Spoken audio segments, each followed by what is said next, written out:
या ठिकाणी मी मटणाचा आळणी रसा बनवून दाखवते। श्रावणाच्या अगोदर मस्त असं नॉनव्हेज खाऊन घ्या। पावसाळ्याचे दिवससुद्धा आहेत।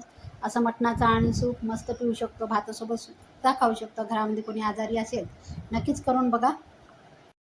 आता या ठिकाणी मटण घेतलेलं आहे। मटण तुम्ही तुमच्या आवडीप्रमाणे ठेवा इथे।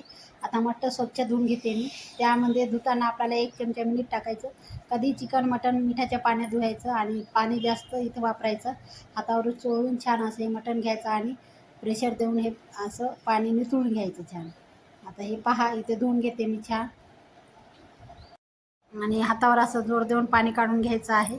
आणि इथे पहा अशा प्रकारे स्वच्छ धुवून घेतले। आता पातेल्यामध्ये 1 चमचा तेल टाकलेलं आहे। आता आलं लसणाची 1 चमचा पेस्ट टाकते। बारीक चिरून कांदा टाकायचा असेल तर टाका, कोथिंबीर टाका, पण हे 2 काहीच टाकणार नाही। आणि हे करपून घ्यायचं नाही, थोडंसं कच्चंच असलं पाहिजे आलं लसण। यामध्ये मस्त चव लागते। हे टाकून घेतलेलं आहे मटण आणि बघा अशा पद्धतीनं करून बघा एक वेळेस। आता त्यावरून टाकते हे मीठ। मिठाचं प्रमाण छान ठेवा यामध्ये, जेणेकरून रश्श्यामध्ये छान आरक उतरते मटणाचं। आणि हळद पण टाकायची आहे अर्धा चमचा। हळदीचं प्रमाण थोडंसं जास्तच असू द्या। हळद आणि मीठ यामध्ये खूप चाळणी रश्श्यामध्ये छान चव लागते एकदम। आणि हे आता एकजीव करून घेते मी छान चमच्याने। तेलामध्ये छान परतून घ्यायचं हे। आणि यामध्ये मी काहीच जास्त वापर केलेला नाही।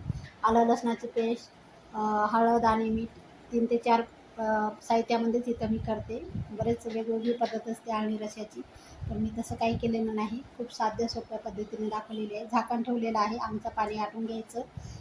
आमचं पाणी इथे पहा सुटलेलं आहे। हे आमचं पाणी कधीही सुटू द्यायचं आहे, जेणेकरून हेच पाणी रश्श्यामध्ये छान चव उतरते त्याची। आणि साईडला मी पाणी ठेवलं होतं गरम करण्यासाठी। पाणीसुद्धा एकच वेळेस टाकायचं आहे। 2 वेळेस 3 वेळेस असं पाणी टाकू नका, एकच वेळेस यामध्ये मटण छान शिजून घ्यायचं एकाच पाण्यामध्ये। आणि अर्ध्याला अर्धं पाणी हे आटून घ्यायचं। आणि मटण घेताना कधी पण चरबीचं पण घ्यायचं।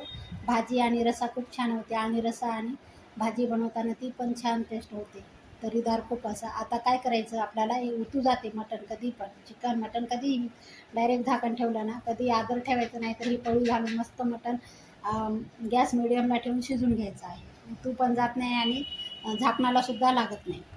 मटण शिजवताना काळजी घ्यायची, कारण चव जर उतू जर गेली तर सगळी चव जाते मटणाची। त्याच्यामुळे इथे सांगते, कधीही झाकण अर्धं ठेवायचं नाही, तर पळी टाकून शिजून घ्यायचं आरामात मटण।